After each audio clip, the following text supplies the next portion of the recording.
The Honorable Ralph Marlis, former Secretary of State, Mayor, and current Administrator in North Kingston. Congratulations. Thank you. Thank you. It's a pleasure to be here. Always a pleasure to come back to the State House and see a lot of familiar faces. And if we can start that 2-minute clock real slow, that would be good. But I will be brief. We've heard a lot here. But I just want to let you know that I'm on the Board of Directors of the Rhode Island Association of Naturopathic Physicians. I was introduced to this board through 2 of my adult children who are very much into wellness, in particular nutrition. And that, coupled with my activity on a couple of national health-related boards, made me very passionate about this legislation. Now, there's 3 just things I'd like to touch on very quickly. One is the boards that I'm on. One of the boards that I'm on spend millions and millions and millions of dollars into scientific research to find a cure or to help patients with a rare disease. And I'm a fan of that. I'm a fan of traditional medicine. We're finding ways where, of course, there's side effects, but with the money we're spending, we're finding drugs to help this disease. We're finding drugs to treat people who have recurrences of this disease, but also have the disease originally and allow them to hopefully spend a long life disease-free. But we're finding, as we're spending that money, that a lot of these patients, and this has been scientifically proven, these patients through naturopathic remedies, through visiting doctors with non-traditional methods, are finding ways to help themselves in complement with the scientific measures that we have. And so we're finding where people who have a cancer or a type of disease, through complementary non-traditional medicine, with, of course, some of the toxic medicines that we do promote, actually are finding improved therapies, are actually getting better. And that's been scientifically proven. So this has become something of a passion of mine. One of the things that I'm also here about that I think we need to talk about is the fact that we have an organization here, and I'm not sure how often you see this as a committee, that wants to be licensed and regulated. And I can't imagine that's frequent. I know Representative Walsh had mentioned, and I think it's very pertinent, about the fact that anybody can say they're a naturopathic doctor, and that is true. And so we need this bill to get these individuals who have been going to school. Today, I think we're now looking at the 21st century type of medicine where people are finding ways to help make themselves better in conjunction with traditional medicine. And as we're going forward, we need to make sure they're licensed, we need to make sure they're regulated, and that your constituents and their patients are getting the best of care. So I urge you to consider this bill.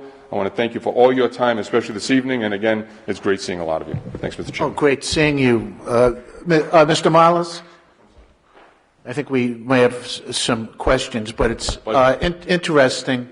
I was in Costa Rica 2 years ago and visited a village about 50 miles south of the capital, San Jose, where there was a medicine woman who was a healer, and she went through some of the medications that she would use. She said, I don't give out any medication that is not found within a 2-mile radius of her village in the Costa Rican jungle. But amazingly, she went through all of the different things that she treated, and I felt like saying, wow, if we could just take her and bring her back to Rhode Island. But with that, Representative Perez. Yeah, the question is, you go around... Could you use your microphone, please, Representative Perez? Just press down. Stop. Okay, the question is, if you go around the city, you're going to find like 20 places that sell you natural medicine like that. What happened with those people if they don't have the qualifications to be open after you get licensed? My understanding of the legislation that you have before you wouldn't, and hopefully I'll be corrected if I'm wrong, wouldn't necessarily prevent those individuals from attempting to promote whatever therapies they're attempting to promote. What it would do is show that that individual is not a licensed or regulated naturopathic physician. So if I wanted to, and again, it takes education, and again, this is my interpretation, it does take education, but if I had something that I needed to treat, and I wanted to go beyond traditional and complement traditional, I would look for a licensed and regulated naturopathic physician. I don't believe this legislation would prohibit someone from practicing what they may practice today, and I could be wrong, but I do know that it would allow your constituents and various patients the knowledge to know that that person did not go to the schooling that a naturopathic physician did, that that person is not regulated like a naturopathic physician is, and that person is not licensed as a naturopathic physician. Follow-up question?